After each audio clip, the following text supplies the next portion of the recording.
సమకూర్చెదను, భూప్రజలను సమకూర్చెదను. హరియే ఆనందము, నా కలిగే సంతోషము. స్తోత్రం కాక హరుడు. దేవునికి స్తోత్రం. హల్లెలూయా. సంతోషంగా ఉన్నారండి. హల్లెలూయా. ఎవరైనా ఏదైనా భారం చేత భారం చేత ఎవరైనా ఉన్నారంటారా? భారం చేత కానీ పడలేక భారం చేత కానీ ఎవరైనా ఉన్నారంటారా? దేవునికి స్తోత్రం. హల్లెలూయా. నిజమే కదండి. మన ఇంట ఎవరైనా మనకు ఇష్టమైనటువంటి వారిని మనం కోల్పోయినప్పుడు మన జీవితాల్లో చాలా బాధలను వేదనలు కలిగజేస్తుంది. అయితే దేవాది దేవుడు మన ఎడల చేసినటువంటి కార్యము ఒకవైపు బాధను కలిగజేసినప్పటికీ కూడా ఈ ఆశీర్వాదకరమైనదిగా మనకు కనబడుతూ వస్తున్నది. దేవునికి స్తోత్రం. హల్లెలూయా. సమయంలో చిన్న ప్రార్థన చేసుకుని మనం ముందుకు కొనసాగామండి. స్తోత్రము స్తోత్రము స్తోత్రము స్తోత్రము స్తోత్రము. మహాగరుడు, మహోన్నతుడు, సర్వాధికారి, కృపాసత్య సంపూర్ణుడా, మీకు వందనాలు చెల్లిస్తున్నాం తండ్రి. ఉదయ కాలం మొదలుకుని ఇప్పటి వరకు నా తండ్రి స్తోత్రాలు పాటల ద్వారా చేయబడిన ప్రార్థన ద్వారా అలాగే మీ మాటలు నేను మిక్స్లో పలికినటువంటి మాటలు 6 మాటలు వివరించుకోవడానికి మీరు చూపిన కృపను బట్టి మీకు వందనాలు చెల్లిస్తున్నాం. మేము ముగింపులో కూడా 7వ మాటను మేము ధ్యానించుకోవడానికి నా తండ్రి స్తోత్రాలు మీ కృపతో మీరు నింపండి. ఆయన ముగింపు వరకు సమస్త గ్రంథమైన ప్రభావం మీ నామానికి ఆరోపించుకోమని ప్రత్యేకించి నన్ను మరుపరచని నాయన మీ హస్తాలలో కొన్ని కొత్తలేని ఆత్మతో మీరు అభిషేకించుకుంటూ మీ మాటలు మీరు తేటపరచుకున్నాను నేను మీ హస్తాలను అప్పగించుకుంటూ ఏ సేవమైనటువంటి నామమున ప్రార్థించి అడుగు పెట్టుకుంటున్నాము తండ్రి. దేవుని నామానికి స్తోత్రం. హల్లెలూయా. ఈ సంవత్సరము గుడ్ ఫ్రైడే చాలా ప్రత్యేకమైనది అని చెప్పి చాలా మంది చెప్తూ వస్తున్నారు. ఎందుకంటే మొదటి శతాబ్దంలో యేసుక్రీస్తు ప్రభువారిని ఇదే రోజు ఇదే తేదీన ఇదే మాసంలో వేశారు అని చెప్పడము కొన్ని మాధ్యమాల ద్వారా వినడం జరిగింది. అది చాలా సంతోషకరమైనదిగా మనం చూస్తూ వస్తున్నాం. దేవునికి స్తోత్రం. హల్లెలూయా.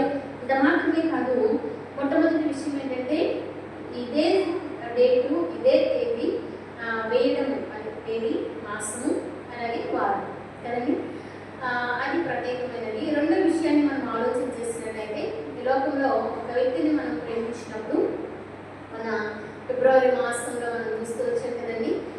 వ్యాలంటైన్స్ డే అని చెప్పి ఇష్టమైనటువంటి వారికి తన ప్రేమను వ్యక్తం చేస్తుంది. లేకపోతే కొన్ని సందర్భాల్లో పెళ్లి రోజులు కావచ్చు, పుట్టిన రోజులు కావచ్చు, లేకపోతే ప్రత్యేకమైనటువంటి రోజులు ఈ యొక్క రోజుల్లో మనం చూస్తూ వస్తున్నాం. అంటే గడిచిన దినాల్లో ఉన్నాయో లేవో తెలియదు కానీ కొన్ని విషయాలు ఫ్రెండ్షిప్ డే అని, మదర్స్ డే అని, ఫాదర్స్ డే అని కదండి మార్చి 8న మనం చేసుకుంటూ వచ్చాం. మహిళా దినోత్సవం, అంతర్జాతీయ మహిళా దినోత్సవం అని చెప్పి అట్లా అనేకమైనటువంటి రోజులు మనం చూస్తూ వస్తుంటాము. వారి ప్రేమను వ్యక్తపరుస్తూ ఆ రోజు ఫాదర్స్ డే అయితే మా తండ్రి నాకు ఇలా చేశారు, ఇలా చూసుకున్నారు, నన్ను ఇలా పట్టించుకున్నారు అని చెప్పి, మదర్స్ డే అయితే నా తల్లి నా కోసం ఇంత ప్రయాసపడింది అని చెప్పి, అలాగే బ్రదర్స్ సిస్టర్స్ డేస్ కూడా మనం చూస్తున్నాం, ఫ్రెండ్షిప్ డేస్ కూడా మనం చూస్తున్నాం. ఫ్రెండ్షిప్ డే అసలు ఏ యొక్క కులము మతము జాతి లేనిది ఫ్రెండ్షిప్ డే అని చెప్పి చెప్పుకుంటూ వస్తూ ఉంటారు. అయితే ఇక్కడ మనం చూసినట్లయితే అవి అన్నీ కూడా ఒక రోజు ఎలా ఉన్నదో యేసుక్రీస్తు ప్రభు వారికి ఒక ప్రత్యేకమైనటువంటి రోజు ప్రభు దినము ఒకటి మనం చూస్తూ వస్తున్నాం.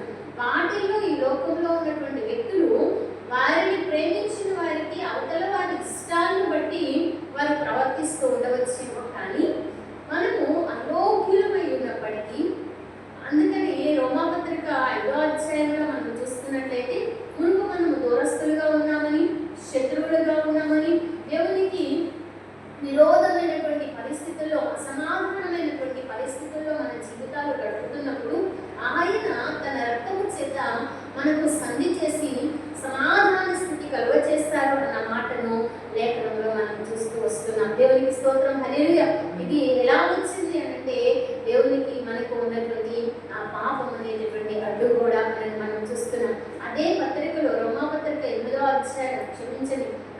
అధ్యాయంలోనే మనం చూస్తున్నట్లయితే ఒక మంచి వాడిని సహితం ఒకవేళ ప్రాణం ఇవ్వడానికి ఎవరైనా సందేహిస్తారేమో కానీ కదండి, చెడ్డవారి కోసం ఎవరైనా ప్రాణం ఇస్తారా?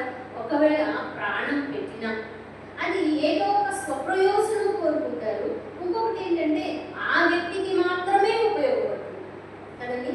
ఈ రోజుల్లో కూడా ఇటువంటి విషయాలు చూస్తున్నాం. ప్రేమించినటువంటి వారు అవతల వ్యక్తి ప్రేమించకపోతే అవతల వాళ్ళ మీద యాసిడ్ పోసి ఇబ్బందులు పెట్టేటటువంటి వారిని మనం చూస్తున్నాం.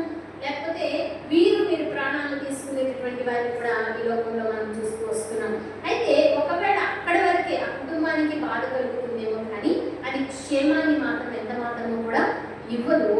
అయితే ఈ యొక్క యేసుక్రీస్తు ప్రభు వారి శిలువ మరణము ప్రత్యేకమైనటువంటి విషయం ఏంటంటే ఆయన సర్వమానవాళికి కూడా పాప క్షమాపణ తీసుకురావడానికి ఆయన మరణించినటువంటి వారిగా ఉండటాన్ని మనం చూస్తున్నాం. అంత మాత్రమే కాదు, మనలో ఏ మంచి లేకున్నప్పటికీ కూడా ఏ విధంగా అందుకని బైబిల్ గ్రంథంలో సుంకరి పరిసైన ప్రార్థనలో మనం చూస్తూ వచ్చినప్పుడు ఆ సుంకరి అయినటువంటి భక్తుడు అంటున్నాడు, ఆయన వైపు కన్నులెత్తుడికైనా నువ్వు ధైర్యము చాలక పాపినైనా నన్ను జ్ఞాపకము చేసుకోండి అని ప్రార్థన చేయాలని మనం చూస్తూ వస్తుంటాం. కాబట్టి మనము ఆయన వైపు చూడడానికి ఒక అధికారి దగ్గరకు వెళ్ళడానికి ఒక టైం టేబుల్ ఉంటుందండి ఈ రోజులో కదండి.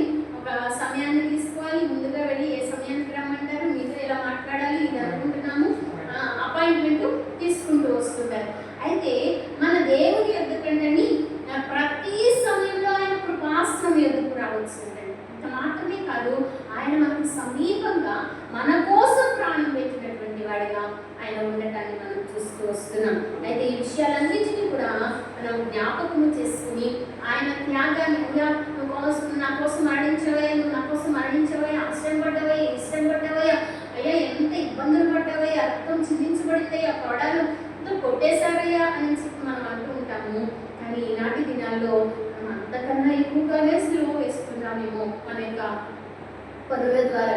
ఈ విషయాన్ని మనం గమనించవలసినటువంటి వారిగా దేవుడు అనేటటువంటి విషయాన్ని పక్కన పెట్టేసి దేవునికి అన్నీ తెలుసు అని చెప్పి మన సమయాన్ని ఇవ్వలేక, లేకపోతే మనము దేవుని కోసము సాక్షిగా నిలబడలేకపోతే, లేకపోతే దేవుని కోసము మనము కొంత సమయాన్ని కేటాయించింది, నా దేవుడు నాకు రక్షణను అనుగ్రహించాడు, నా దేవుడు నన్ను పాపం నుంచి విమోచించాడు, నా దేవుని ద్వారానే పరలోకానికి వెళతాము, ఆయనే మార్గము సత్యము జీవము అని తెలియపరిచాడు అని చెప్పి ఇతరులకు స్వార్థ ప్రకటించే విషయంలో మనం చాలా వెనుకబడి మనం సిలువ వేస్తూ వస్తున్నామేమో కదండి.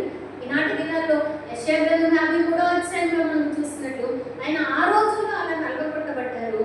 ఈ రోజుల్లో ఆయనను మనం నలగొడుతున్నామేమో అనేటటువంటి విషయాన్ని మనం జ్ఞాపకం చేసుకుని మన ప్రార్థనా విషయాల్లో కానీ, వాక్యము చదివే విషయంలో కానీ, సహవాసము చేసే విషయంలో కానీ, మన ప్రవర్తన విషయంలోనే కానీ, అందుకని ప్రసంగి గ్రంథము 3వ అధ్యాయంలో మనం చూస్తూ వచ్చినట్లయితే అక్కడ తెలియపరుస్తున్నటువంటి మాట, నువ్వు దేవుని మందిరమునకు పోయినప్పుడు నీ ప్రవర్తన జాగ్రత్తగా చూసుకొని, ఆయన ఆకాశం ముందు ఉన్నాడు, నువ్వు భూమి మీద ఉన్నావు, నీ మాటలు కొద్దిగా ఉండాలి అనేటటువంటి మాటలు కూడా మనం చూస్తూ వస్తున్నాం. మన ప్రవర్తన ఎలా ఉంటుందో అనేటటువంటి విషయం అంటే నడుచుకుంటూ వెళ్ళేటప్పుడనే కాదు, కానీ దేవుని మందిరానికి వెళ్ళొచ్చున్నటువంటి, దేవుని ఆరాధిస్తున్నటువంటి, దేవుని బిడ్డలుగా క్రైస్తవులము అని చెప్పి క్రీస్తు పేరును మనము ధరించుకుని విశ్వాసులము అని చెప్పుచున్నటువంటి మన జీవితాల్లో ఎటువంటి విశ్వాసాన్ని కలిగి ఉన్నాము అనేటటువంటిది మనం ప్రాముఖ్యంగా జ్ఞాపకం చేసుకోవలసినటువంటి వారిగా ఉంటున్నాం.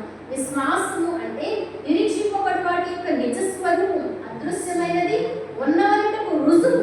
దేవునికి స్తోత్రం, హల్లెలూయా. అందుకని అబ్రహాము విశ్వాసులకు తండ్రిగా ఎందుకు మార్చబడ్డారు అంటే ఆయన నిరీక్షణకు ఆధారం లేనప్పుడు అంటే పునాదులు కలిగినటువంటి పట్టణాన్ని చూస్తాడు.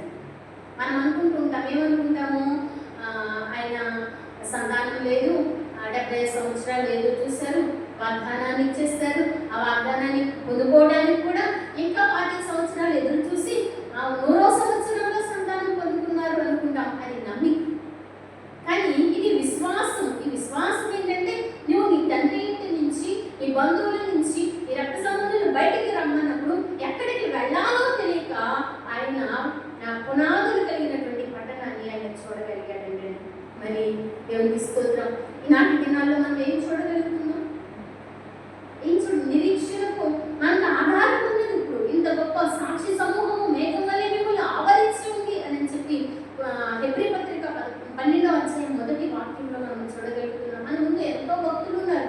యేసయ్య చేసిన త్యాగం ఉన్నది. మనకి ఇవన్నీ సాక్ష్యాలు వింటూ వస్తున్నాం. ఆనాటి దినాల్లో ఉన్న ఈనాటి దినాల్లో వాక్యము విరివిగా అందించబడుతుంది. అంత మాత్రమే కాదు, బైబిల్ గ్రంథం మన చేతుల్లో ఉంది.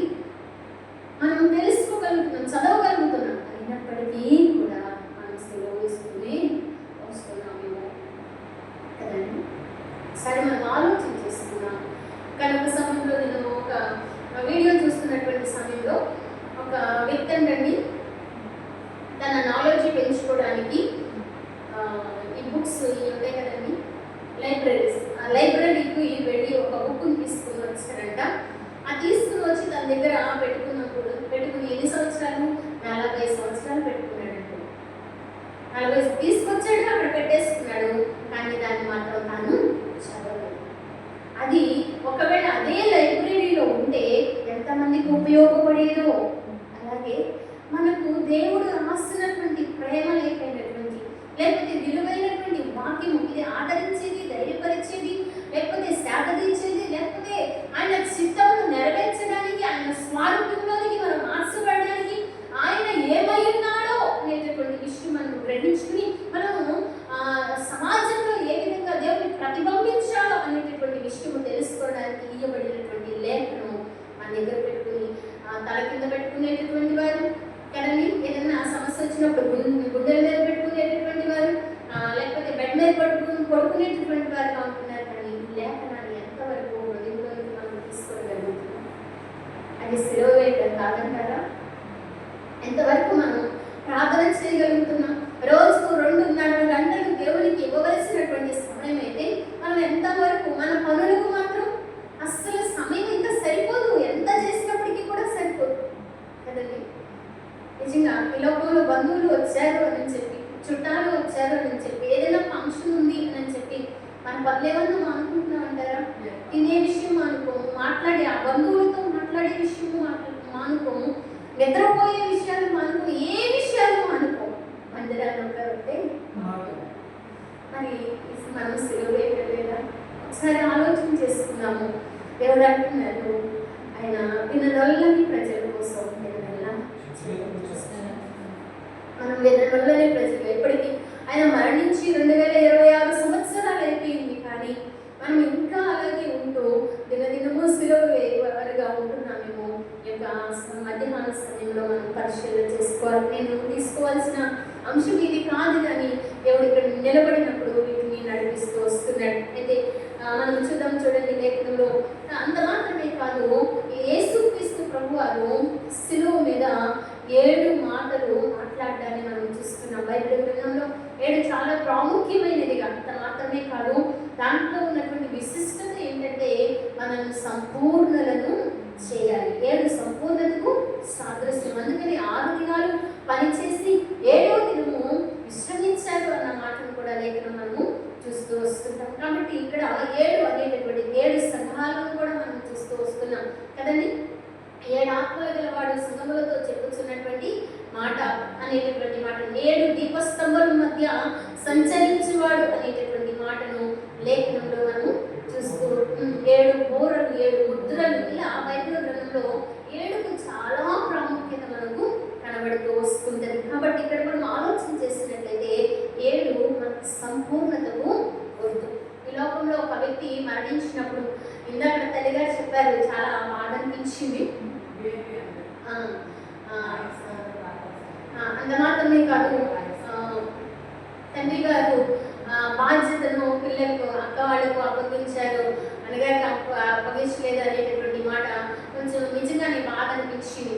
ఈ లోకంలో కూడా ఈయన కూడా మనం చూస్తున్నట్టే చివరి మాటలు చాలా ప్రాముఖ్యమైనవిగా మనం ఊహించుకుంటుంటే ఏమైనా మాట్లాడారు, ఏమైనా చేస్తారు. నిజంగానే నాన్నగారి విషయంలో కూడా ముందే కొంత సమయమే మాట్లాడింది. అమ్మాయి ఎలా వెళ్ళారు ఏంటి అని చెప్పి మేము ఢిల్లీ వెళ్ళిన సమయంలో మేము 8వ తారీఖు ఏమో దిగినట్టున్నాము. 10వ తారీఖు ఆయన హార్ట్ అటాక్తో ప్రభు పిలుపు అందుకున్నారు ఆగస్టు 10న. అయితే వెళ్ళాము. ఇక్కడ బయలుదేరడం 8 ఏమో బయలుదేరాము. అక్కడ 10వ తారీఖు ఒక 10 నిమిషాలు పావుగంట ముందు అర్ధరాత్రి సమయంలో ఇంటికి ఫోన్ వచ్చింది. నాకైతే ఏం చెప్తారు, బాగోలేదంట, ఇట్లా ఉన్నారు, హాస్పిటల్లో ఉన్నారని చెప్తున్నారు. కానీ తర్వాత 3వ రోజుకు నేను రావడం జరిగింది. ఏదేమైనప్పటికీ కూడా చివరి చూపు, చివరి మాట అది చాలా ప్రాముఖ్యమైనది. కనీసం తండ్రి గారు ఆ విధంగానైనా అప్పచెప్పారు. కానీ నాకు ఈనాటికి కూడా ఒక వేదన ఉండేది, నా తండ్రి చివరి చూపు నేను చూసుకోలేకపోయాను అని.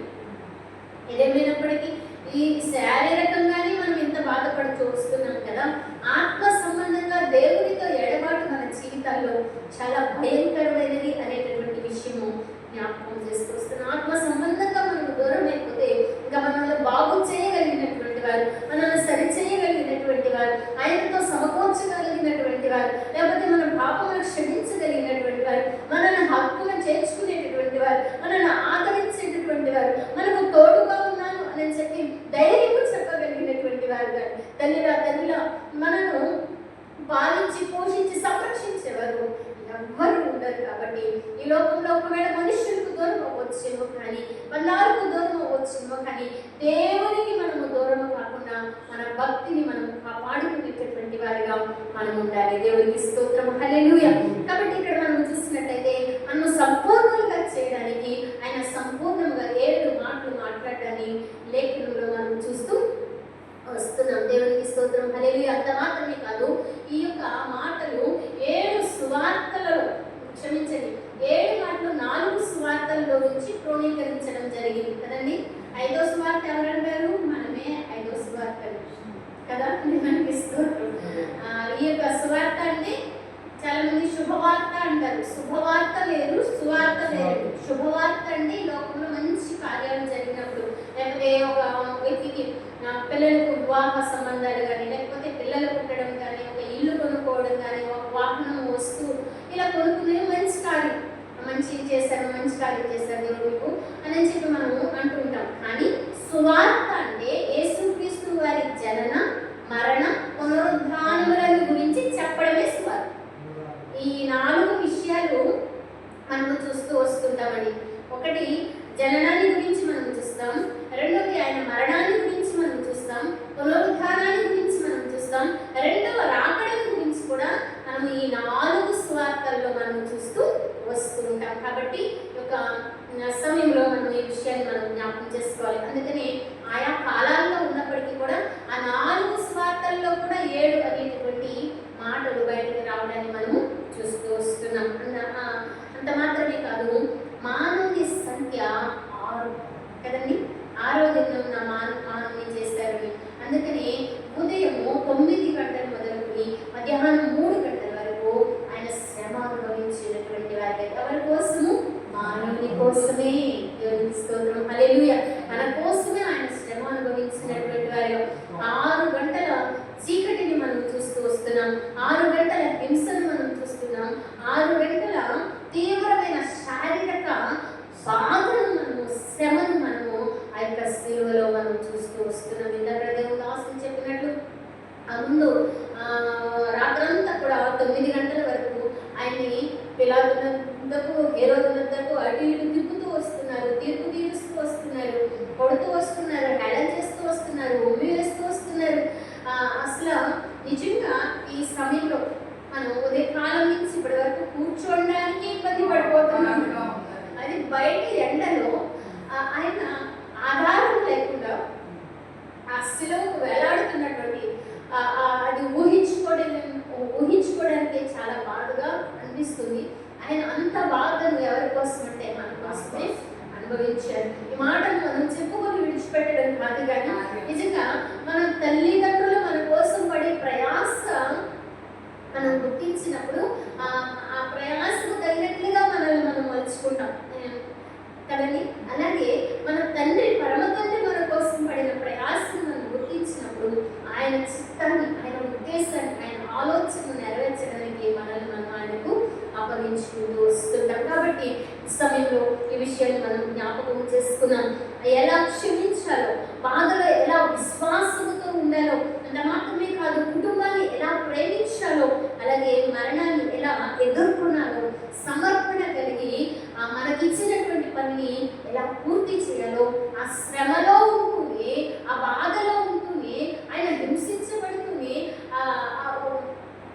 మనకు ఉట్టి దేహానికే, వస్త్రాలు ఉన్నటువంటి దేహానికే, లోపల ఉన్న మన దేహానికే వేడి తట్టుకోలేకపోతున్నాం. ఆయన దేహం మీద ఏ వస్త్రము లేదు, గాయాలతో ఉన్నటువంటి ఆ గాయాల మీద ఆ ఎండ పడుతూ ఉన్నప్పుడు ఆ బాధ వర్ణనట్లు కదండి.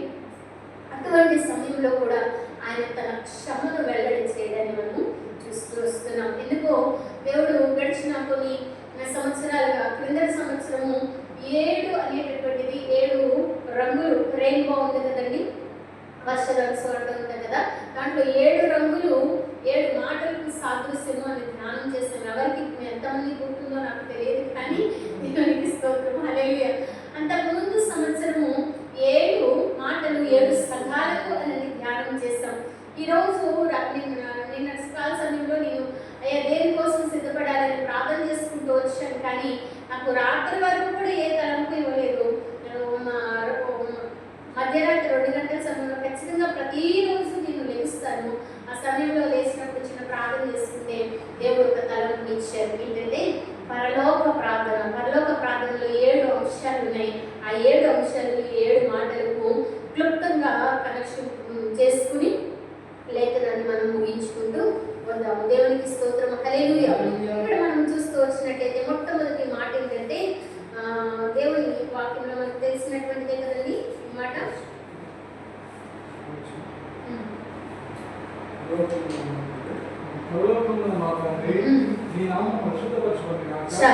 ఇక్కడ మనం చూస్తున్నట్లయితే మొట్టమొదట యేసుక్రీస్తు ప్రభు వారు పలికినటువంటి మాట సిలువలో, లూకాసు వార్త 23:34లో మనం చూసుకుంటూ వచ్చాము. ఇవన్నీ చదవనవసరం లేదు, కానీ శ్రద్ధగా మనం విన్నాం, మన హృదయాల్లో వాటిని ముద్రించుకున్నాం.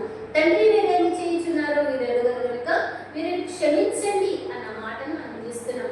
పరలోక ప్రార్థనలో మొట్టమొదటి మాట ఏంటండి, పరలోకమందున్న మా తండ్రి నీ నామము పరిశుద్ధపరచబడును గాక, నీ రాజ్యము వచ్చును గాక. దేవునికి స్తోత్రం, హల్లెలూయా.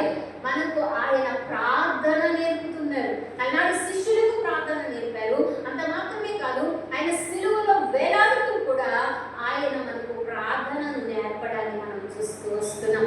తండ్రి వీరేమి చేస్తున్నారు, మీరు ప్రార్థన చేస్తున్నారండి. ఆ బాధలు, హింసించే వారి గురించి, శ్రమ పెట్టే వారి గురించి, లేకపోతే అవహేళన చేస్తున్నటువంటి వారి గురించి తను చేస్తున్నటువంటి విషయం ఏంటంటే ప్రార్థన చేస్తున్నారు. మన ప్రార్థన జీవితం ఎప్పుడైతే ఉంటుందో ప్రార్థన జీవితం క్షమాపణ కలిగజేస్తుంది. దేవునికి స్తోత్రం, హల్లెలూయా. మనకి జీవితంలో ప్రార్థన లేదు అని అంటే సరైన విధంగా మనం ఆత్మీయతలో లేవు అనేటటువంటి విషయాన్ని మనం జ్ఞాపకం చేసుకోవాలి. ఇతరులు మనం క్షమించలేకపోతున్నామంటే ప్రార్థన లేదు, ప్రార్థన లేని మన జీవితాల్లో ఉంది అనేటటువంటిది మనం జ్ఞాపకం చేసుకోవాలి. ఇక్కడ పరలోకమందున్న మా తండ్రి నీ నామం పరిశుద్ధపరచబడదు గాక అని మనం చూస్తున్నాం కదా. ఆయన నామం ఎప్పుడు పరిశుద్ధపరచబడుతుందండి? మనం దేవుని ప్రార్థన చేసి క్షమాపణ పొందుకున్నప్పుడు కదండి. మనం క్షమాపణ పొందుకోకపోతే ఆయన రాజ్యానికి మనం చేరలేము కదండి. రాజ్యానికి చేరగలమంటారా? రాజ్యానికి చేరలేము. అంత మాత్రమే కాదు, క్షమాపణ మన యొక్క జీవితాల్లో సువార్తకు మూలముగా కనబడుతున్నది. క్షమాపణకు మూలంగా ఉన్నది. అలాగే ఆత్మీయ జీవితానికి పునాదిగా కనబడుతుంది. క్షమాపణ ఆత్మీయ జీవితానికి పునాది. ఆ తర్వాత శత్రువు గురించి ప్రార్థించడానికి క్షమాపణ ఉపయోగపడుతుంది. అంత మాత్రమే కాదు, మన మేలుకే ఉపయోగపడుతుంది. దేవునికి స్తోత్రం, హల్లెలూయా కదండి. ఎవరి మీదైనా ఏదైనా బాధ ఉందనుకోండి, అదే మనసులో తెలుస్తుంటుంది. ఏ పని చేయబుద్దవదు, ఏమి తినబుద్దవదు, ఆకలి అవ్వదు కదా. ఎందుకన్నారు ఎందుకన్నారు ఎందుకన్నారని మనము పాడే, అవతల వాడు బాగానే ఉంటారు కదండి. అందుకని మనం క్షమించేసి వదిలేస్తాం అనుకోండి, వారు దానికి అవతల వాళ్ళు లెక్క అప్పగించుకుంటారు అంతే. కాబట్టి మనకు ఒక విషయం అయితే అర్థమవుతుంది, ఏమంటే వారు ఎలా ఉన్నారు, వారి మనస్తత్వం ఏంటి, వారితో ఎలా ఉన్నారు. అంతవరకు మన భక్తి జీవితాన్ని కాపాడు. అందుకని అపోస్తలుడైన పౌలు భక్తుడు అంటున్నటువంటి మాట ఏంటంటే, సత్యమైతే సమస్త జనులతో సమాధానంగా ఉంది. అవతల వారు సమాధానంగా ఉండటం లేదనుకోండి, మీ సమాధానాన్ని కోల్పోకుండా మీరు క్షమించి వదిలేదు. వారి మీద ఏ ద్వేషాన్ని మనస్సులో కూడా వాళ్ళ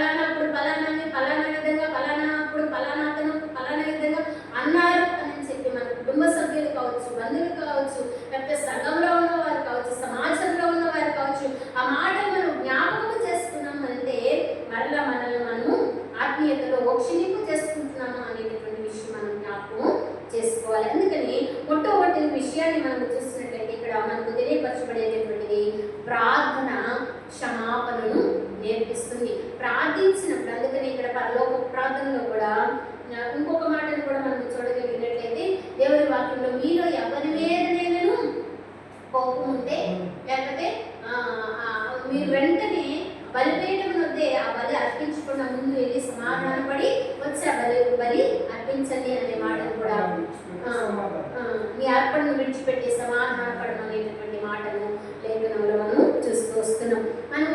మనం అలా చేయకపోతే మనం క్షమాపణ పొందుకున్నాము. ఇక్కడ మొట్టమొదటి విషయంలో తండ్రి మీరేమి చేస్తున్నారు మీరు ఎరుగరు కనుక మీరు క్షమించండి అని మాట్లాడుతున్నారు. ఇక్కడ మనకు ప్రార్థన కనబడుతుంది. మనకు కూడా మన శత్రువుల గురించి ప్రార్థించినప్పుడు మాత్రమే మనం దూషించే వారి గురించి, హింసించే వారి గురించి బాధపడే. అందుకని మరొక పత్రికలో, యోహాను పత్రికలో నిన్ను ప్రేమించే వారి గురించి నువ్వు ప్రార్థన చేస్తే ఏమి లాభం?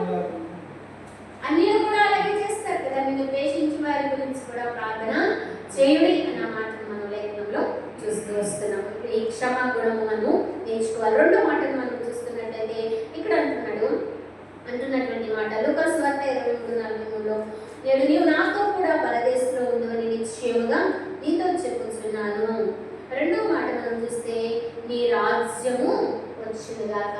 పరలోక ప్రార్థనలో రెండో మాట ఏంటండి? నీ రాజ్యము వచ్చునుగాక. ఆయన రాజ్యము రావాలి అంటే అంతటను అందరూ మారు మనసు పొందాలి. దేవునికి స్తోత్రం, హల్లెలూయా. అంతటను అందరూ మారు మనసు పొందాలి అని చెప్పి ఆయన రాకడను ఆలస్యం చేస్తున్నారు కదండి. ప్రతి వారి మోకాలు ఆయన నామములో ఉన్నట్టు, ప్రతి వారి నాలుక ఆయన స్తుతించినట్టుగా ఆయన రాకడ ఆలస్యము చేసుకుంటున్నారు. భూదిగంతముల వరకు సువార్త అందించబడుతుంది. ఆ తర్వాత అంతము లేకపోతే దేవుని రాకడ వస్తుంది అనేటటువంటి మాటను మనం చూస్తూ వస్తున్నాం. నీ రాజ్యం వచ్చునుగాక అని ప్రార్థన చేస్తున్నటువంటి మన జీవితాల్లో మనం అనేకుల రక్షణ గురించి ప్రార్థన చేయగలుగుతున్నామండి. అందుకనే తిమోతి రాసినటువంటి మొదటి పత్రిక 2వ అధ్యాయం 1వ వాక్యంలో మనం నెమ్మదిగాను సుఖంగాను జీవించినట్టు రాజుల కోసం, అధికారుల కోసం, మనుషులందరి కోసం ప్రార్థనలు, యాచనలు, విజ్ఞాపనలు చేయాలంటుంది. రక్షణ కార్యము ఆ వ్యక్తి పొందుకుంటాన్ని మనం చూస్తూ వస్తున్నాము. ఇక్కడ నీ రాజ్యం వచ్చినగాక అని ప్రార్థన చేస్తున్నాం మన జీవితాల్లో. అంటే రక్షణ కార్యము లేని వారి గురించి మనం ప్రార్థన చేయాలి. మొదటి ప్రార్థన ఎలా చేయాలండి? పరలోక ప్రార్థనలో క్షమాపణ పొందుకున్నట్లుగా మనం ప్రార్థన చేయాలి. ఇతరులను క్షమించి మన యొక్క జీవితాల్లో ప్రార్థన చేసేటటువంటి వారిగా ఉండాలి. రెండవది మనం చూసినట్లయితే ఇతరుల జీవితాల్లో రక్షణ కార్యము జరిగినట్లుగా ప్రార్థన చేయాలి కదండి. ఈ రెండో విషయాన్ని కూడా మనం చూస్తూ వస్తున్నాం. ఎందుకంటే మనం దేన్ని వెలపెట్టేవి కొనుక్కోలేదండి. అందుకని అపోస్తల కార్యగ్రంథం 10వ అధ్యాయంలో మీరు కృపచేతనే రక్షించబడ్డారు, మీరు ఉచితముగా రక్షించబడ్డారని మరొక చోట కృపచేత, ఆయన కృప అర్హత లేని మన జీవితాలు. నిజంగా ఈ లోకంలో ఎంతోమంది ధనవంతులు, విద్యావంతులు, ఐశ్వర్యవంతులు మాట్లాడుకోవాలి అంటే సీఎం, పిఎంలు వీళ్ళందరూ ఉన్నారు కదండి. ముఖ్యమంత్రులు, ప్రధానమంత్రులు, రాష్ట్రపతులు, వీళ్ళెవ్వరికీ లేని ధన్యత, ఏ యోగ్యత లేదు మన జీవితాల్లో. యెహోవా దేవుడిగా గల జనులు ధన్యులు అన్నట్టుగా అటు ధన్యత మనకు ఇచ్చారు. ధన్యత అంటే ఆశీర్వాదం అండి. అంతకుమించి ఆశీర్వాదం అంటే ఏదో అనుకుంటాం కానీ దేవుడిని కలిగి ఉండడమే మనకు ఆశీర్వాదం. ఇక్కడ రెండో మాటను మనం చూసినట్లయితే దేవుని వాక్యంలో ఆ రక్షణ కార్యం ఆయన పొందుకోవడాన్ని మనం చూస్తూ వస్తున్నాం. నీ రాజ్యం వచ్చినగాక నీ ప్రార్థన చేస్తున్నాం మన జీవితాల్లో. అంటే రాజ్యం రావడానికి మనం ఎంతవరకు పాలు పొంపులు పొందేటటువంటి వారిగా ప్రార్థన వల్లించి వదిలేరు. కొంతమంది పొద్దున్నే లేసినప్పుడు ప్రార్థన చేస్తుంటారు. ఇంకా ఏ ప్రార్థన ఉండదండి. పనులకు ప్రార్థన చేసేసుకోవడం, ఇంకా నేను ప్రార్థన చేసేస్తాను, లేకపోతే పడుకునేటప్పుడు ప్రార్థన చేసుకోవడం. యేసుక్రీస్తు ప్రభు వారే ఆ ప్రార్థన చేస్తారు. అది చేసుకోమని యేసే నేర్పారు కాబట్టి ఆ ప్రార్థన చేస్తే చాలు అనుకున్నట్టు చేయాలి. కానీ దాంట్లో ఉన్నటువంటి అంతరార్థమును కూడా, ఆత్మీయ అర్థాన్ని కూడా మనం తెలుసుకునేటటువంటి వారిగా ఉంటూ ఉండాలి. తర్వాత మనం చూసినట్లయితే దైవ భయంతో ఆ యొక్క వ్యక్తి తగ్గించుకుంటాన్ని మనం చూడగలుగుతూ వస్తున్నాం. ఆయన రాజ్యము రావాలి అంటే దేవుని యందు భయభక్తులు కలిగి ఉండాలి. యెహోవా యందు భయభక్తులు కలిగి ఉండుట జ్ఞానానికి మూలం. అంత మాత్రమే కాదు, యెహోవా యందు భయభక్తులు గల వారి కుటుంబం ఎలాగో ఆశీర్వదించబడును అని చెప్పి భయభక్తుల గురించి బైబిల్ గ్రంథంలో చాలా విషయాలను మనం చూస్తూ వస్తూ ఉంటాం. కాబట్టి ఈ యొక్క సమయంలో మనం ఆలోచన చేయవలసిన విషయం ఏంటంటే, దేవుని రాజ్యం వచ్చినట్టుగా ఆయన తాను చేసినటువంటి పని ఏంటంటే, దేవుడు ఏమై ఉన్నాడో గుర్తించాడు. అంత మాత్రమే కాదు, దైవ భయం కలిగినటువంటి రెండో అంటున్నాడు కదా, నువ్వు దేవుడి మీద నన్ను దించు, మమ్మల్ని కూడా దించు, నిన్ను నువ్వు కాపాడుకో, మమ్మల్ని రక్షించు అని మాట్లాడుతుంటే, నువ్వు దేవునికి భయపడవా అంటే ఆయన దేవుడని, ఆయనకు భయపడాలని ఈ యొక్క దొంగ మాట్లాడాలని మనము చూస్తూ వస్తున్నాం. మనం దైవ భయం కలిగినటువంటి వారిగా ఉండాలి. దేవునికి స్తోత్రం, హల్లెలూయా. ఆ తర్వాత అవతల వ్యక్తి అపహాస్యం చేస్తున్నాడు, నిన్ను రక్షించుకో, మమ్మల్ని రక్షించని. కానీ యువతల వ్యక్తి అంటున్నటువంటి మాట, దీనికి మనం అర్హులమే, కానీ ఆయన అర్హుడు కాదు కదా, ఆయన ఏ పాపము లేకుండా ఆయన సిలువ వేయబడ్డాడు, ఎందుకు మాట్లాడుతున్నావు అని చెప్పి అవతల వ్యక్తిని హెచ్చరిస్తున్నాడు. కొన్ని సందర్భాలలో మన మీద కూడా ఇట్లా నేరారోపణలు చేయబడుతూ వస్తుంటే మనం ఒక విధంగా ఆలోచన చేయవలసిన విషయం ఏంటంటే, మనము అర్హులము ఆ శిక్షకు కదండి, కానీ ఆయన అనుభవించాలనేటటువంటి విషయం మనం జ్ఞాపకం చేసుకోవాలి. అలాగే పరదేశం అంటే దేవుడితో గడిపేటటువంటి స్థలం. మరి అంటే ఇప్పుడు ప్రజెంట్ మనం ఎక్కడ ఉంటున్నాము, దేవుడితో గడిపే స్థలం ఏంటండి, మన వ్యక్తిగతమైనటువంటి మందిరముగా మనం ఉండాలి. రెండోది దేవుని మందిరముగా మనం నిలిచేటటువంటి వారిగా మనం ఉండాలి. ఇది చాలా ప్రాముఖ్యమైనటువంటి విషయం.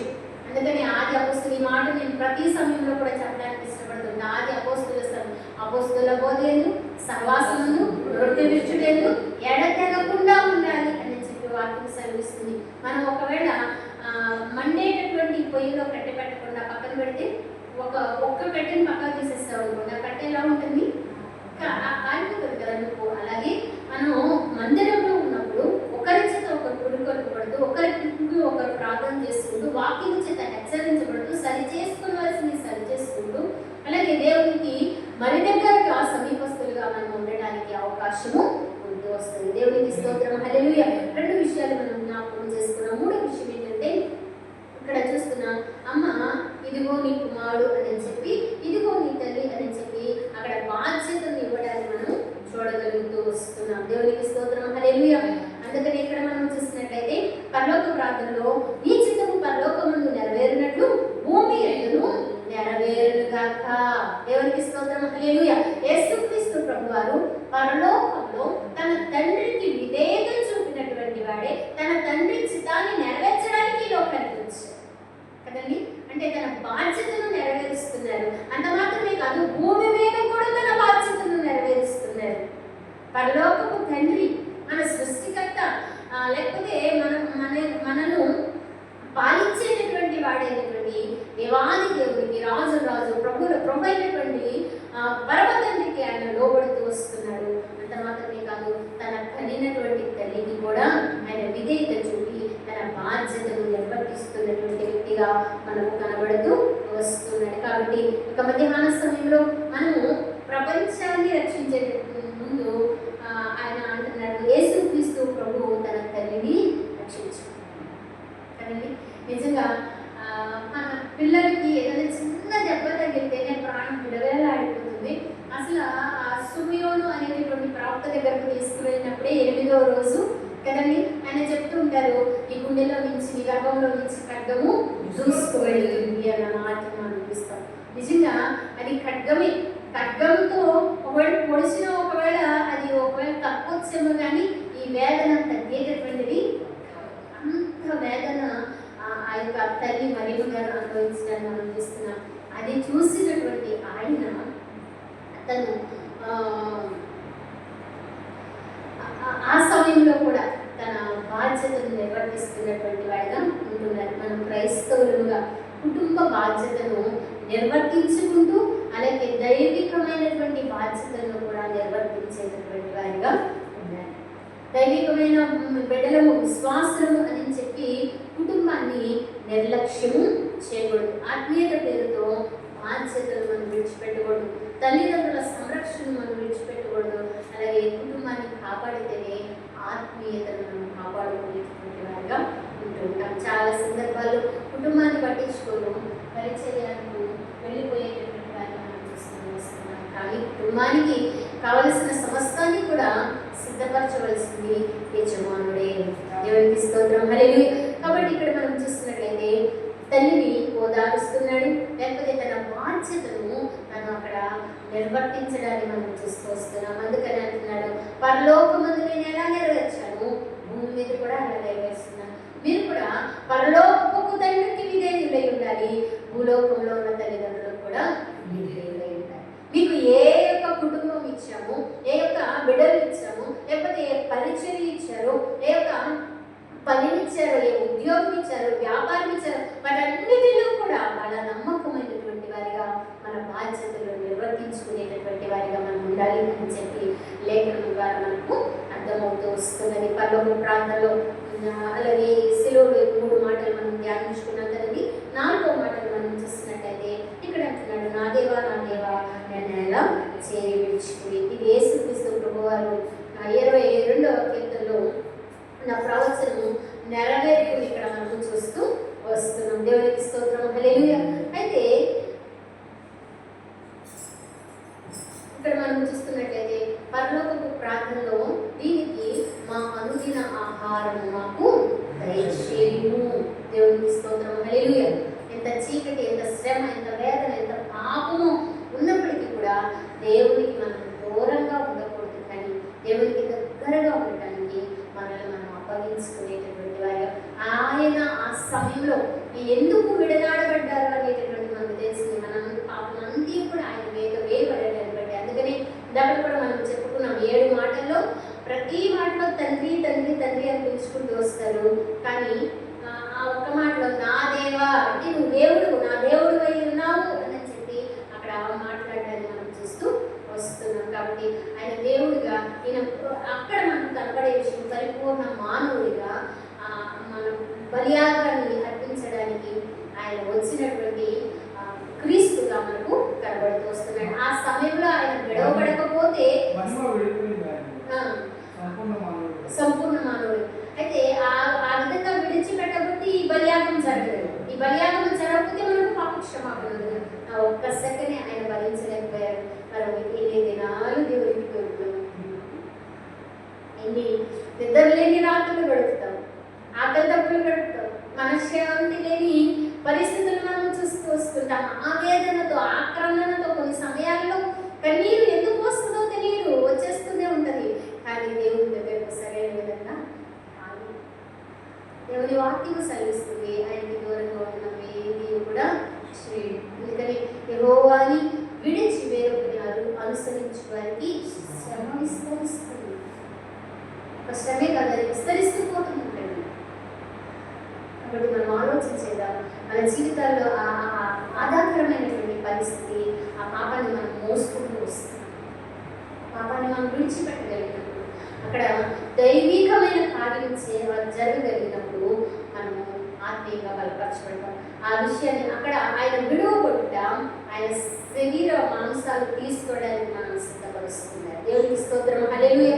అందుకని నా శరీరము తిని నా రక్తము త్రాగువాడే నిత్య జీవానికి వారసు, అంతే దినముల్లో వారిని లేపుతాను అని వాక్యం సెలవిస్తుంది. కాబట్టి మనము అందుకని పరలోక ప్రార్థన ఏమన్నది, మా అనుదిన ఆహారం మాకు.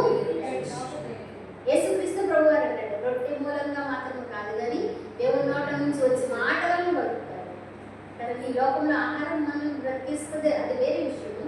కానీ దేవుని మాట లేకపోతే మన ఆత్మీయ జీవితంలో మనము బ్రతకలేము. ప్రతిదినము దేవుని మాట మనకు కావాల్సింది. ఇక్కడ ఆయన అనుదిన ఆహారం మాకు దయచేయము అని ప్రార్థన చేసుకొస్తుంటే మనం నేర్చుకోవలసినటువంటి విషయము, మనము ఆయన రక్తమాంసంలో పాలివారం ఉంటానికి మనల్ని మనం దేవునికి అప్పగించుకునేటటువంటి వారిని. అందుకని మనము చూస్తున్నట్టయితే ఆది అపోస్తుల సంఘము అనుదినము ఇంటింట రొట్టె విరుచుచు అనేటటువంటి మాటను మనం చూస్తాం. ఆనాడు సంఘం లేదు కాబట్టి వారు ప్రతిదినము కూడా ఒక్కొక్కరి ఇంట్లో వారు పాల్గొని ప్రార్థన చేసి రొట్టె విరిచారు. మరి మనం బాప్తిస్మం తీసుకున్నటువంటి వారు చాలా మంది వెనక్కి వెళ్ళిపోయి రొట్టె తీసుకునేటువంటి పరిస్థితి కదండి.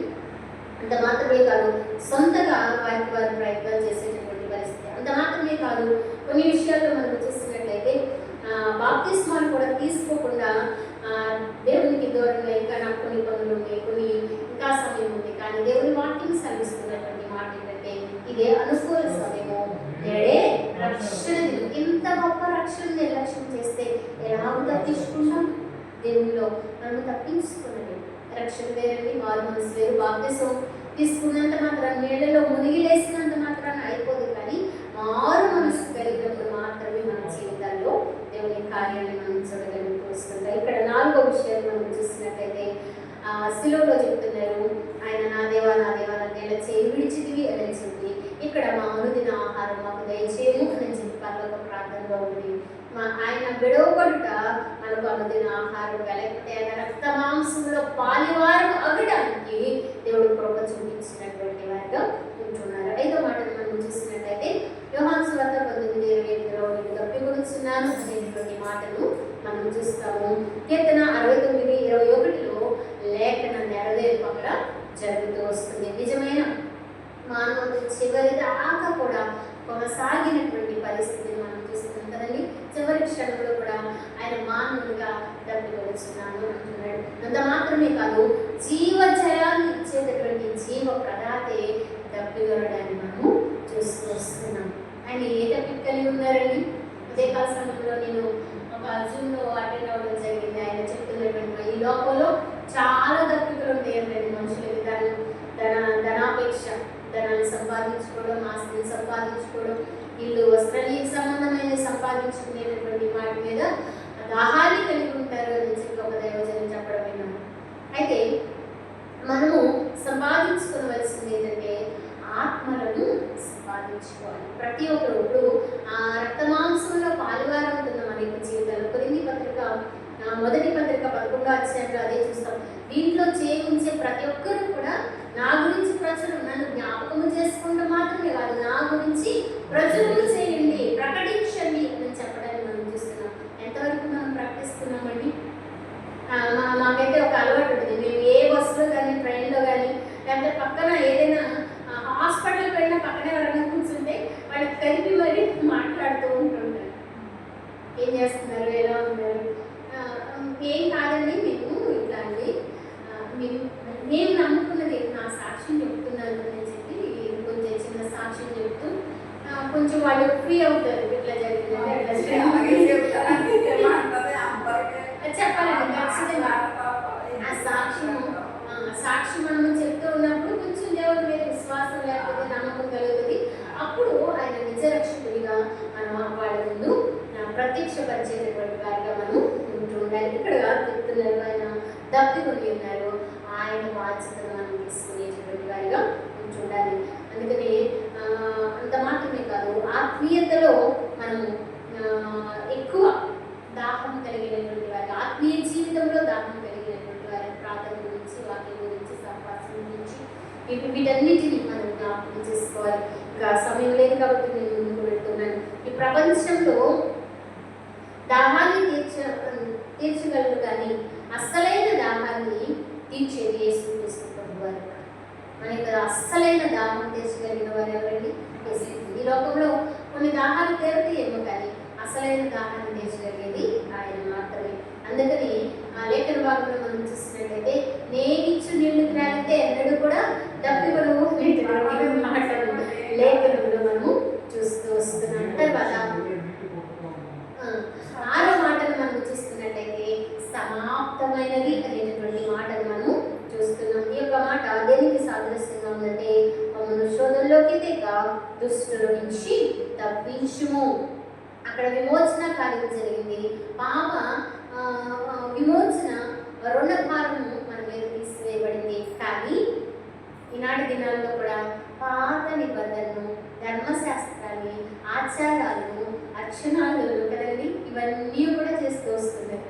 ఈ గతంలో ఒక ప్రదేశానికి వెళ్ళినప్పుడు చనిపోయిన దగ్గరకు ఈ దైవ సేవకురాలు, కానీ చనిపోయిన వాళ్ళ దగ్గరకు వెళ్ళకూడదు అని చెప్పి వెళ్ళాలి. ఎందుకంటే చనిపోయిన వాళ్ళు మొక్కకూడదని ధర్మశాస్త్రం ఉంది. అప్పుడు ఉన్నదేమో, కానీ ఇప్పుడైతే మనకు అది లేదు. ధర్మశాస్త్రము అంతా కూడా ఆయన నెరవేర్చేస్తారు. నిన్ను వదిలి ఇప్పుడు అని ప్రేమించండి. కానీ ఇంకా ధర్మశాస్త్రంలోనే, ధర్మశాస్త్రం కాడి కిందే నడిగిపోతూ వస్తున్నారు.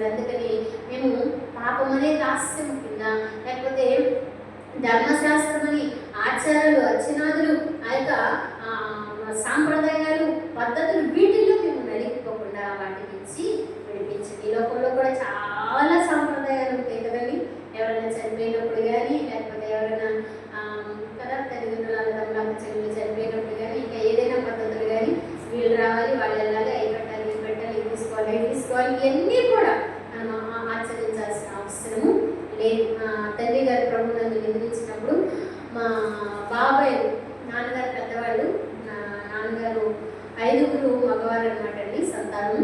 ఒక అక్కగారు ఉన్నారు. అయితే బాబాయ్లందరూ కూడా గుండు చేయించుకోమని ఆమె ఇబ్బంది పెట్టారు. నేను చేయించుకోను, నా దేవుడు నాకు అది చెప్పండి. సాక్షిగానే నిలబడ్డారు. మనం కొన్ని విషయాల్లో సాక్షిగానే నిలబడాలి. దేవునికి స్తోత్రం. మన పితృపారంపరమైన వ్యర్థ ప్రవర్తన చేత మనం విమోచించబడలేదు, కానీ అమూల్యము, నిష్కలకము, నిర్దోషములైనటువంటి రక్తము చేత, గొర్రె పిల్ల రక్తము చేత మనం విమోచించబడ్డాం. కాబట్టి ఆయనకు మనము లోబడేటటువంటి వారిగా, ఆ పాప దాస్యముల నుంచి మనం వచ్చినటువంటి వారు, పాప సంబంధమైనటువంటి క్రియలు వాటిలో పాల్గొంటూ మనం ఎన్నడూ కూడా పొందుకోకూడదు. మనం ఒకవేళ వాటిలో మనం పాల్గొంపులు పొందుతున్నాము అని అంటే దేవుడిని సిలువ వేస్తున్నట్టు లెక్క. రెండోది, ఇంకా ధర్మశాస్త్రం కింద, పాపము కింద, శాపము కింద ఆ కాడి చేత మనం నలగొట్టబడుతున్నటువంటి వారమే అనేటటువంటి విషయాన్ని మనం జ్ఞాపకం చేసుకోవాలి. అందుకని అయ్యా ఇటువంటి శోధనలో నేను పడకుండా ఇటువంటి అందుకని దేవుని వాక్యంలో మరొక చోట చెప్పేటటువంటి మాట ఏంటంటే, చూడండి, దురభిమాన పాపంలో నేను అభిమానం అర్థం చేసుకోండి, బంధువులు, కుటుంబం కదండి, అభిమానంతో పాపంలో మనం పడిపోకుండా మనం బయటకు వచ్చేటటువంటి వారిగా ఉండాలి. అందుకని శోధనలో ప్రవేశించుకున్నట్టు దుష్టుని నుండి, అపవాది కార్యముల నుంచి నన్ను విడిపించమని ఇక్కడ ప్రార్థన చేయడానికి మనం చూస్తున్నాం. ఒక మాటను చెప్పుకుని లేఖనాన్ని ముగించుకున్నాం. లూకాసు వార్త 23:46 మనం చూసినట్లయితే, తండ్రి నీ చేతికి నా ఆత్మను అప్పగించుతున్నాను అన్న మాటను మనం చూస్తున్నాం. మన యొక్క జీవితాల్లో దేవుని చేతిలో పెడితే మరణం కూడా మనలో భయపెట్టదు కదండి. మరణం మనకి ఏమైనా భయం ఉంటుందంటారా? ఎప్పుడు వచ్చినా కానీ ఇప్పుడు నన్ను తీసుకెళ్ళిపోతే సంతోషం. ఈ మాట నేను చాలాసార్లు, ఎందుకు ఈ జీవితం ఎన్నాళ్ళున్నా ఇంతే కదండి. సూర్యుని కింద జరిగే విషయం ఇందాక దేవుని దాసులు చెప్పినట్టు మనిషికి ఆశ ఉన్నది. ఇప్పుడు మన పిల్లలు పుడతారు, మళ్ళీ ఆడపిల్లలు చూడాలి, ఆడపిల్లల వివాహాలు, మళ్ళీ ఆడపిల్లలు అనేటటువంటి ఆశ ఉండవచ్చేమో, కానీ ఇది ఎన్నాళ్ళు ఉన్నప్పటికీ కూడా పాపకు విశ్వమైనటువంటి లోకమే. అందుకని అపోస్తలుడైన పౌలు బ్రతుకుట తీస్తే చావైతే లాభం అంటండి. అది మనకి లాభం. ఎందుకంటే ఈ లోకం అనేది మన కట్టకుండా ముందుగానే వెళ్ళిపోతూ ఉంటాం. కాబట్టి ఈ విషయాలు మనం మరణం మనిషిని భయపెట్టదు. మనం దేవునికి దగ్గరగా ఉంటే ఇంత మాత్రమే కాదు, మనం సంపూర్ణంగా దేవునికి దగ్గరగా జీవించేటటువంటి కృపతో మనల్ని నింపి అంతవరకు సహించేవాడు జీవ కిరీటాన్ని పొందుకుంటారు. మనం కూడా ఆ తండ్రికి తన ఆత్మను ఎలా అప్పగించారు. నరుని ఆత్మ ఎక్కువ పెట్టినటువంటి దీపం కదండి. ఈ యొక్క ఆత్మను ఆయన చింతకే మనం నడిపించేటటువంటి వారిగా. అందుకని వరకు చోట కూడా మీ కాలానికన్నా ముందుగా మీ యొక్క జీవితాన్ని ఎలా ముగిస్తారు అని చెప్పి సాహిత్యాలను మనం చూస్తున్నాం. కొన్ని బాధను బట్టి, కష్టాలను బట్టి ఆత్మహత్యలు చేసుకునేటటువంటి వారిని మనం చూస్తూ వస్తుంటాం. అది కూడా ఎంత మాత్రము కరెక్ట్ కాదు. ఆ బాధల్లో కూడా, శ్రమలో కూడా దేవుడు వైపు మనం చూడండి, మన ఆత్మ దేవునికి అప్పగించాలి. అపవారికి మనము అప్పగించేటటువంటి వారిగా ఉండకూడదు. అంతవరకు సహించాలి. ఈ కూడా చివరి వరకు ఆ పనులన్నిటినీ కూడా చేసుకుంటూ ప్రభువారు అంటే నా ఆత్మకు అప్పగించుచున్నాను. ఇక్కడ మనం చూసినట్లయితే రాజ్యము, బలము, మహిమ నీవై ఉన్నావు. దేవునికి స్తోత్రం. మనం ఇలా చేయగలిగినప్పుడు మాత్రమే ఆయనకు మాకు వస్తుంది. కాబట్టి ఈ విషయాన్ని మనం జ్ఞాపకం చేసుకుని అంతవరకు దేవునితో మనం నమ్మకంగా కొనసాగుదాం. అతి కృపను దేవాది దేవుడు మనందరికీ అనుగ్రహించుగాక. తలలు వంచండి, చిన్న ప్రార్థన చేస్తున్నాం. ఎవరికి వారు పరిశీలన చేసుకున్నామండి, ఎవరికి వారు పరిశీలన చేసుకున్నామయ్యా. వారిలో ఒక ప్రార్థన నేను తోడుతూ వెళ్ళిస్తున్నాను. అయ్యా, శిలువలో కలిగినటువంటి 7 మాటలు కూడా నేను నాయన నోటితో చెప్పేస్తూ వస్తున్నానేమో. ఆ సమయంలో, ఆ గడియలో, ఆ శుభ శుక్రవారం రోజు మాత్రమే నేను తలుసుకుని, ఈ శిలువ యాగాన్ని తలుసుకుని, అయ్యా మిగతా రోజులు నా ఇష్టానుసారంగా అయ్యా నా భక్తి జీవితాన్ని కొనసాగిస్తున్నాను. ఇక నన్ను జ్ఞాపకం చేసుకోవాలి. 7 మాటలు పలికి సంపూర్ణమైనటువంటి విధంగా నువ్వు చేసినటువంటి కార్యమును బట్టి అయ్యా మేము కూడా సంపూర్ణులుగా భక్తి జీవితంలో నిలవడానికి మీకు సహాయాన్ని అనుగ్రహించు. ప్రభువులు మనం దేవునికి అప్పగించుకున్నాం. పరిశుద్ధుడైన తండ్రి, మహాగరుడ, మహోన్నతుడ, సర్వాధికారి, కృపాసత్య సంపూర్ణుడా, నీకు వందనాలు చెల్లిస్తున్నాం. ఒక మధ్యాహ్నం 3 గంటల సమయంలో ఇదిగో నా తండ్రి నీ పాదాల చెంతకు వచ్చి ఉన్నాం నాయన. వాక్యం విన్న మా అందరి హృదయాల్లో అయ్యా మీరు నీరు ప్రార్థిస్తున్నాం తండ్రి. స్తోత్రాలు. 7 మాటలు అలాగే పరలోకపు ప్రార్థనలో ఉన్నటువంటి 7 అంశాలతో మేము ధ్యానం చేయడానికి మీరు ఇచ్చిన కృపను బట్టి మీకు వేవేల స్థుతులు స్తోత్రాలు వందనాలు చూపిస్తున్నాం. ఇంతబడినటువంటి మాటలు అయ్యా ఇదిగో నన్ను ధ్యానించుకుని దాని ప్రకారం జీవించి ఆత్మీయ అయ్యా ఇదిగో జీవితంలో దినదినము నాయన లోతుగా నాటబడి అయ్యా పైకి వికసించి అభివృద్ధి చెందినట్లు మీరు సహాయం దయచేసి చేరవచ్చిన ప్రతి ఒక్కరిని మీరు నిండారుగా దీవించండి, ఆశీర్వదించండి నాన్న. నీకు వందనాలు చెల్లిస్తున్నాను. ఈ యొక్క 40 రోజులు ఎవరు ఏ తీర్మానం చేసుకుని ప్రార్థన చేస్తూ వచ్చారు అయ్యా, కొంతమందికి మీరు కార్యాలు ఆల్రెడీ జరిగించారు, కొంతమందికి నాయన జరిగించబోతున్నారు. అందుని బట్టి నీకు వందనాలు. విశ్వాసంలో సడలక మీ వైపు చూస్తున్నా తెలుస్తుంటారు. భక్తి జీవితంలో మీతో ఎంతగానో సహవాసము చేస్తూ వచ్చాను. ఈ 40 రోజులు మాత్రమే కాదు కానీ ఈ ఉద్యమం మా బ్రతుకు దినాలన్నిటో కూడా కొనసాగించడానికి నైనా ఈ ప్రభుత్వం మీరు నింపుండి సహాయం దయచేయండి ప్రార్థిస్తూ చేరవచ్చిన ప్రతి కుటుంబాన్ని అయ్యా ఇవన్నీ మహిమేశ్వరుడు ప్రతి అవసరాలను తెలుసుకుని ఆరోగ్యాన్ని, క్షేమాన్ని, భద్రతను, వృత్తి వ్యాపారాలను మీరు దీవించి ఆశీర్వదించమని ప్రార్థిస్తూ చిన్నవారి మొదలు వృద్ధుల వరకు మీ హస్తాలకు అప్పగించుకుని ఈ యొక్క శుభ శుక్రవారపు ఆరాధన దీవెనలతో మీరు ఉండారుగా దీవించి ఆశీర్వదించమని ప్రార్థించవచ్చు. అయ్యా నిశ్చితమైతే రేపటి కాల సమయంలో ముగింపు ప్రార్థన, సిద్ధపాటు ప్రార్థనలో మేము కలుసుకోవడానికి మీ ప్రభుత్వం మీరు నింపండి. అలాగే ఆరాధన అంతటిని కూడా మీరు తోడుగా ఉండి నడిపించమని ప్రార్థిస్తూ సమస్త ఘనతమైన ప్రభావములు మీ నామానికి ఆరోపిస్తూ ఏ సేవృతమైనటువంటి నామమున ప్రార్థించి అడిగి మీ నాము తండ్రి. ఆమేన్. యేసు రక్తమే చేయము, సులువు రక్తమే చేయము, ప్రవేశము సదాకాలము సంపూర్ణ విజయ ప్రభువు గాక. మన తండ్రి దేవుని ప్రేమ, కుమారుని యేసుక్రీస్తు ప్రభువారి కృప, ఆదరణకర్త పరిశుద్ధాత్మ కింద సహవాసము తోడు సంరక్షణకు ఈ యొక్క గుప్రేడు ఆత్మపాలను ప్రతి ఒక్కరికి వారి కుటుంబాలకు ఒక సంతపరుషులకు ఆ నామపర్యంతము సదాకాలంతో నడిపించి వదిలి చేసి ఆశ్రయించి రక్షించరు గాక. దేవుని స్తోత్రం కలుగుగాక. హల్లెలూయా.